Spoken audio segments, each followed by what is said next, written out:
Hello YouTube, Liverpool fan in Japan here, the Miyazaki man Sai. Gonna enjoy my pocky here. Looks like hazelnut flavour or something. Anyway, I'm gonna give you my thoughts post-match on Sheffield United, the victory, 2-0, clean sheet. Fantastic. Also, you notice that lineup, right? Endo, McAllister, Szoboszlai, that's what people have been calling for a long time, right? Dedicated, true warrior, Emperor Endo at number 6. Put McAllister in the forward-sided left slot. Szoboszlai, sexy Szoboszlai, fulfilling a function. People say they haven't been impressed with him lately. Gotta look at what he's doing off the ball, who he's facilitating. Trent's shining, right? And additionally, my predictions for the lineup against Crystal Palace away at Selhurst Park. Now, to be honest, that lineup kind of picks itself, doesn't it? With one or two potential question marks. But let's go back to that midfield trio. Endo, McAllister, Szoboszlai. In fact, go way back into summertime. That's what people wanted, right? McAllister, left-sided 8. Szoboszlai, right-sided 8. And a dedicated number 6. We were after Caicedo, we were after Lavia, Ugarte, that kind of play. Even Kefren Turam, he wouldn't have played number 6. He's a box-to-box. Anyway, Manu Kone.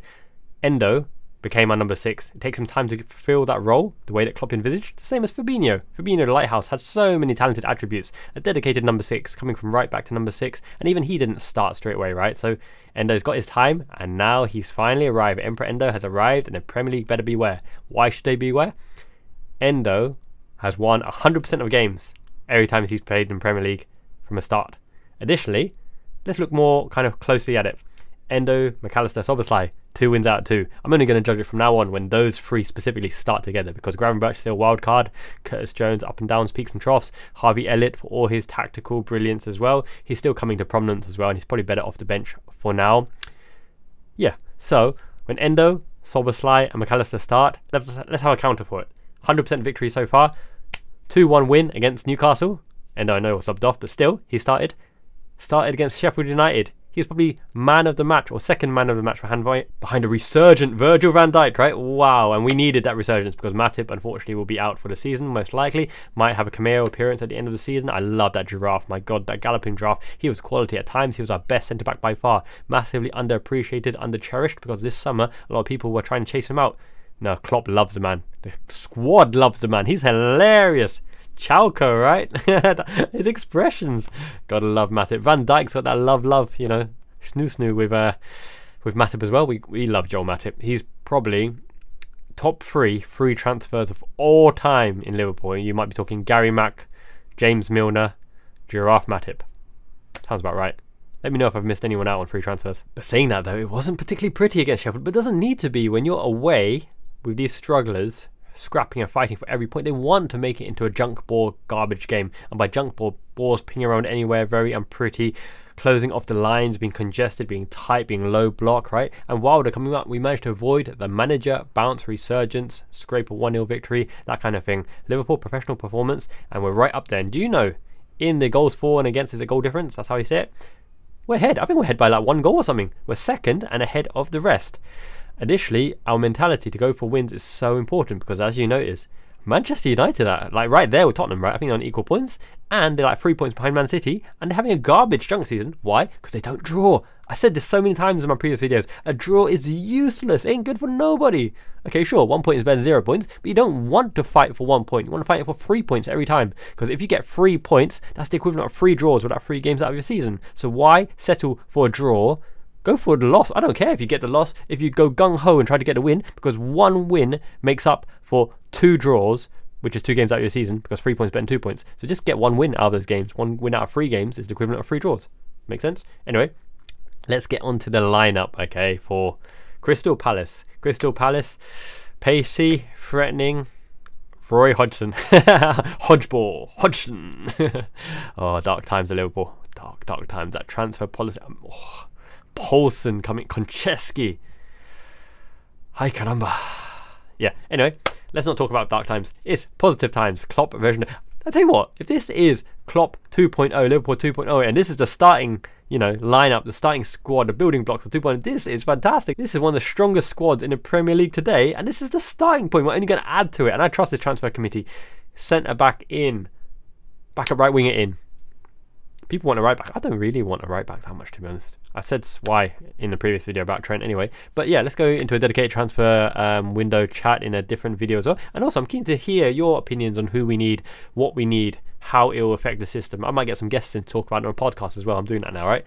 Hopefully you checked out the last podcast. Make sure you do. I need to get the watch hours, I think, up to 3,000 watch hours. I think I'm just over 1,200 at the moment, and then I can start streaming properly and have all the interaction, etc. Hopefully by the new year we can get up and running. That'll be really fun. Saying that, lineup against Crystal Palace. Keller hitting goal, because Alisson back in training revealed his glove. He's no longer with Nike, right? No, he wears Nike boots. I think it's just different branding for the gloves. But yeah, as long as he keeps clean sheets, all good. He's going to be back for Manchester United. Absolutely vital, because not only is he a top quality keeper, he's going to get an assist, right? Long ball to Salah. Salah running in, knocking off left and right, someone centre. Slot it in against Onana. Doesn't even need to slot it in, just hit it towards goal and go past Onana. Onana will push it in. Anyway, I digress. Yes, Kelleher. Trent the right back, Trent the maestro, Trent the playmaker from right back. Yes, right back Trent. Tsimikas to come back in because Gomez playing very well, always liable for a mistake, but always solid, dependable. He loves Liverpool, and we love Gomez as well. I love Gomez. Tsimikas on the left, Van Dijk in the left slot. It's obviously going to be Konate, right? I don't want to overexpose Konate too much. Could it be Gomez? Could it be Gomez? Could it be Gomez? Against pace, against Crystal Palace? It could be. I don't know. Klopp always seems to go for a bit of a gambit, a bit of a wild card against Crystal Palace, because it's the only game that Taki Minamino started in midfield, got the goal, and then was subbed off. Yeah. Because he ain't got the mean streak. He's not like Endo, like, you know, Endo, like, don't you dare, son. And Klopp were like, Gambare Endo. He's everywhere. Anyway.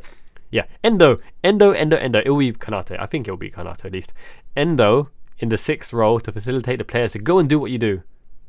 Not saying that the Endo is so quality defensively and in breaking lines. Could it be Joe Mesner? Let's go Konate and Van Dijk. Get that solidarity for now, the aerial threat, pen them in, and yeah, all good. Konate and Gomez are pretty pacey as well. I wonder who's quicker, Gomez or Konate? Let me know in the comments below. It's really interesting. Gomez was one of the quickest in our squad, but he might have regressed because of injuries. But Konate's had his injuries as well. But Konate's got those long strides. Maybe acceleration, Gomez. Over distance, Konate. Probably Konate in the long run. Okay, Endo. Szoboszlai picks himself. It's always going to be Szoboszlai in that right-sided 8 slot, right? And yeah, the reason why Szoboszlai hasn't been so prominent in the last few matches, not box-to-box, gung-ho, is because he's playing a more disciplined role to allow Trent to roam. Yeah, this is how you invert Trent. You have to have the right-sided 8 or the right-sided midfielder if it's a Dirk Kuyt or someone, but it's not, it's Mo Salah. So Szoboszlai has to cover for Trent in a kind of right wing back slot. Additionally, Endo has to kind of favour that side a little bit as well, unless Tsimikas drifts forward. But Tsimikas will definitely drift forward, so Endo has to stay positionally aware and acute and sensible. Communicate with Van Dijk and Konate, or whoever the right sided centre back is. So yeah, Szoboszlai is being more reserved because he's not needed to be that ultimate game winner in the way that he is for Hungary or RB Leipzig, right? So he can be more reserved and play and concentrate more on off the ball areas, making himself available. He is now shifting into a kind of safe option platform, a kind of Wijnaldum on the right hand side, until he's really needed to push forward. And have you noticed when we're losing or when we're chasing the game, he drops deeper because he can break the lines from deep, break that first press. And it's very important breaking that first press, especially in the Klopp system, which is why he persists with McAllister in the number 6, because he wants to break that first press. And Szoboszlai can do that as well with a ball, or more prominently pushing through the lines. Left side, this is a toss-up. This is the only one that I really think is a 50-50 toss-up. Gravenberch probably deserves to play there. He probably will play there. Or Curtis Jones, because he's the love child of Jurgen Klopp. Curtis Jones can receive the ball in any area and upgrade the play or retain the ball. But he's been a bit hit and miss lately. He's been holding onto the ball too long. We've had good patterns of playing this breaking down because Jones is reverting to his old self, holding the ball onto too long or trying to do something, you know, above and beyond what is actually necessary. But that's always Jones as the player, right? And yeah, he needs to come to a good run of form against Palace where we need to hold the ball. They're going to play more counter-attacking style. Perhaps you do play a Jones, because what if, and this is a big if, other teams are starting to figure out Gravenberch, that you go tight to him, you try to dispossess the ball, and he'll run past you, he'll pirouette past you, he'll turn past you. He's awkward, he's got gangly legs, and he's got the ability, he's got skills. First touch is very good as well. But you give him time and space and make him use his mind, you know, make him make a decision. Give him space to try to approach and take you on, or make a pass, and he over elaborates. He doesn't take the simple side foot pass. He tries to do this outside shuffle or this little curve pass, or he tries to do it too quickly. He rushes a little bit and might be a bit sloppy. So I wonder if Gravenberch can take the next step, which is on teams which have a low block or stay off you, and you know, don't force him to an instinctual action, whether he's a thinking man's play and can really work out the right action to evolve the play. This is where someone like Trent or Szoboszlai or McAllister, even Endo, are really, really cute. You pressure them, they can get out of it. You don't pressure them, they've got the brain and the game awareness and the vision for what they want to do to progress the play without being too sloppy. Gravenberch still young, he will improve for sure. High caliber talent. Jones or Gravenberch? Curtis Jones or Gravenberch? Probably Gravenberch. Endo, Gravenberch, Szoboszlai. Front three probably picks itself, to be honest. Lucho Diaz, Mo Salah, Darwin Núñez. Here's what I actually expect us to do in the system. It's going to be a 4-3-3 starting kind of formation, but we know it's very fluid, very solid, and eventually Trent wants to get in and around the kind of right-sided half space. Does that mean that Salah sits on the outside? Now this could be a game where Salah tries to go on the outside and play make from this position as well. This is actually our deadliest area of the pitch right here, the right-sided half space. It always is. It's always been that way for many a season at the moment. Lucho, we know, will always come inside, try to create havoc. It's rare that he actually is productive going around the outside here. For some reason he's not that adept at going down that line there, yet to be seen. Gravenberch comes up and down in this kind of channel as well. So ultimately this is how we're going to start and how we're going to line up, but this is the shape that I believe we will transition to more often than not. So we're going to see Trent next to Endo, Konate go to the kind of right side half space, Van Dijk, Costas in the left wing back slot. It's never symmetrical because that's not what we're trying to do. We're trying to get Trent into areas of influence, which is starting position on the kind of right-sided defensive midfield 2 in a pivot. Endo covering here. Van Dijk's very quick to cover in behind Costas as well. Konate obviously covers behind Trent. Konate can drive forward as well. Van Dijk is more about pinging the balls to the wide areas, and that's how we kind of play as a base. Gravenberch operates between the lines on the left-hand side, which leaves Szoboszlai. Now Szoboszlai occupies the kind of wide space here, and the reason for that is Salah traditionally sits in this kind of pocket, allowing Szoboszlai to go around the outside. He's actually won a few penalties in this spot here, which is very nice to see.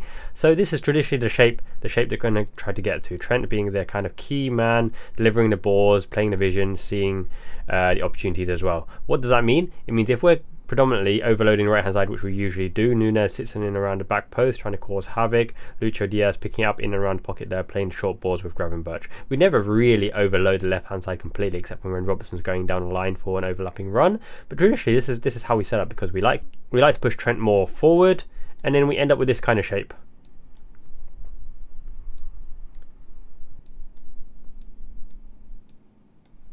With always the option to slide Núñez in on either side. Now, eventually, Trent will want to go into Salah's half space position, which actually facilitates Trent going in and around the outside, and this is why you don't see Szoboszlai effective on the ball so much, because you can't put that many players forward. So when we get into that kind of position, to give Trent the space, generally,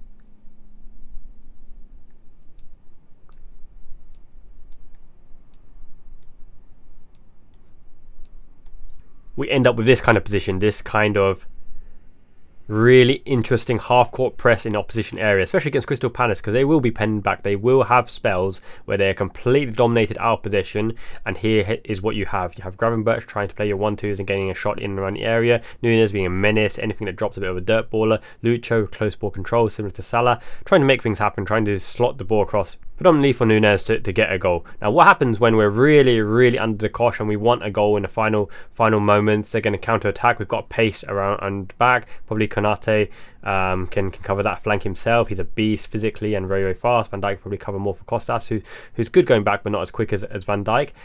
Ultimately, these are your long-range shooters. These are the people who progress the ball, because obviously an overload with Gravenberch and Trent. The long shooters are therefore Szoboszlai and Endo in and around the area, but they've got to protect as well. You can't be too silly here. And with these personnel in place, Endo is probably not going to be the one that roams in and around the area. He's probably going to shield the back line. Gravenberch is trying to try and make progressive runs to break the line. And then you're going to have something like Szoboszlai and Trent trying to take long-range pot shots as well. And ultimately, I think we're going to see a lot of this kind of setup in their third when we're really penning them in and they're under the cosh. Hopefully we can make the breakthrough. Look at this talent. Look at the talent on this pitch here. That is absolutely outstanding. And I think there's going to be a lot of times where the midfield is bypassed by Crystal Palace. But similarly, Endo and Szoboszlai and Trent are great at breaking the lines with those progressive passes as well. It could very much be this kind of shape as well, where we say, go on then, we're going to block you in from the middle, go on and send it out wide, and we're going to close you in. So the trap is set for Szoboszlai, Lucho and Costas to close that. Trent, Konate and Endo, with Van Dijk covering anything in the middle. And in this system, we usually have Salah playing off of Núñez as well, them two causing havoc together. Good partnership. Obviously, Núñez assists Salah a lot, and Salah is very proficient at finding Núñez as well. So it's very interesting how we usually set up. Szoboszlai is the facilitator here, because he can actually play every role in midfield, very effective. He does the dirty work as well. Endo will clean up. Actually, we've got multifaceted midfield. They can do a bit of everything. I don't like Gravenberch in deep position. That does a Klopp. Obviously Bayern Munich didn't either. But Trent will look to get into areas where he can make an impact, where he's whipping the balls in. We don't see this so much these days because he's in this kind of half space position here where he aims to thread the ball over the top in and around the outside to either Salah or to Nunez, or break the lines with a pass, as well. He usually dictates from this kind of central right mid-third area as well. We've got such a strong team. We have such a strong team. It's going to be a great season, guys. Cody Gakpo had a very hit and miss game. He's got a great shot. He's great at holding up the ball. He comes on with renewed vigor when he comes off the bench, but he didn't really step up to those kind of high boundaries, high marks against Sheffield. I know they made it difficult as well, but you expect him because he can run from deep, pull defenders out of place. But I guess against Sheffield's defenders, it doesn't really work because Sheffield's centre-backs always underlapped from the early start of the season under Wilder to get into the right positions anyway, further up the pitch. So maybe you don't want to be dragging them back. So maybe they're very adept at doing that. I don't know, it just wasn't a great game for Gakpo. He could start again, but Nunez is an agent of chaos and always causes havoc. And I think you've got to give him a run of games to start picking up form, especially against United, right? United's mess is defence. I mean, Harry Maguire is their best player right now, as said by Cash, as said by my mate Don. It's a joke. What a joke. Put him against Nunez. Nunez will absolutely rinse him. I mean, historically, Man United players never been good against a pacey forward. Ferdinand against Owen, Torres against Vidic, Nunez against Maguire. Come on, I want to see that. I want to see that. Oh, beautiful. In a week's time, yeah, at Anfield. Let's do them hard. Yeah, and Lucho Diaz, we don't really have much options. Jota's coming back from injury. He's well ahead of initial diagnosis, which is great to hear. The hamstring of Jota, the hamstring of Alisson. Who else on the left-hand side? Could it be Gakpo? Won't be. Will it be Nunez? No, we don't need that anymore. It won't be Curtis Jones. It's too passive. It's Lucho on the left. Salah on the right, because Mr. Mo Salah breaking the record. He will get his 200th goal very, very soon. I'm aware of that. I don't know if he'll score a scorcher. It might be a simple one, rebounds everywhere, and he's in the right place to slot it in. Who knows? But Nunez, Salah, and Lucho Diaz. Seems like a very balanced, very well-functioning team to me. I do believe, though, it won't be an easy task because Crystal Palace, they know their style of play. They know their essence, their phases of play, their patterns of play, and it ain't pretty. It's to win the ball, look for the long balls in and around, win the set pieces. They have some tricky players up front, but Van Dijk is absolutely colossal right now, and I think he'll snuff at any danger. When you got Wataru Endo in this kind of form, the midfield is almost practically won. Let's just say that now. 2 starts in the Premier League in this kind of lineup, and yeah, I think he'll get his 100% victory still in there. At least his undefeated streak will last a long time. But let's go with winning streak, right? Sounds better. 2 wins out of 2. It's going to be 3 wins out of 3. Probably 2-0. I want to say 2-0. Will Palace score? They could score, but I'm going to say 2-0 because I trust this Liverpool team as a cohesive unit away from home. The only gamble again is McAllister. Will McAllister be fit enough? Because he's not injured. He's only got a gash on the knee. Now, do you gamble by playing him at the start? Because if you cannot continue, you can bring on your Gravenberch, bring on your Jones, etc.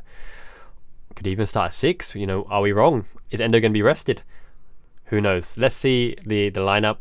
Either way, I'm optimistic. Hope you guys are enjoying the content. Thank you for liking the videos. I really, really appreciate it. It takes a second for you, but actually really makes my day to see that like go up, because then I know the video will be shown to more people, and that helps us grow. Because ultimately, if you like the content and are looking forward to it, then subscribe as well. And if you're already subscribed, I appreciate you guys every single day. I want to do more interactive type of content very, very soon, and we'll get there. And I think someone mentioned something very, very prominent to me as well, you know, the fact that a lot of people are still unaware that this channel exists. So that, you know, if you share the word on a forum, on a Reddit post, on a thread, on a Discord, I would highly, highly appreciate it. People don't like me posting my own videos there because they're like, oh, you sell promo, what up with that? Fair dues. But if it's good content, share it to people you know who will like it. Once again, I appreciate it. And actually, some big names on Twitter and on Instagram have reached out, want to jump on the podcast as well. I won't spoil who. Next week, we'll do the recordings. Until then, ciao. Miyazaki man, Ichiban. You'll never walk alone, Reds.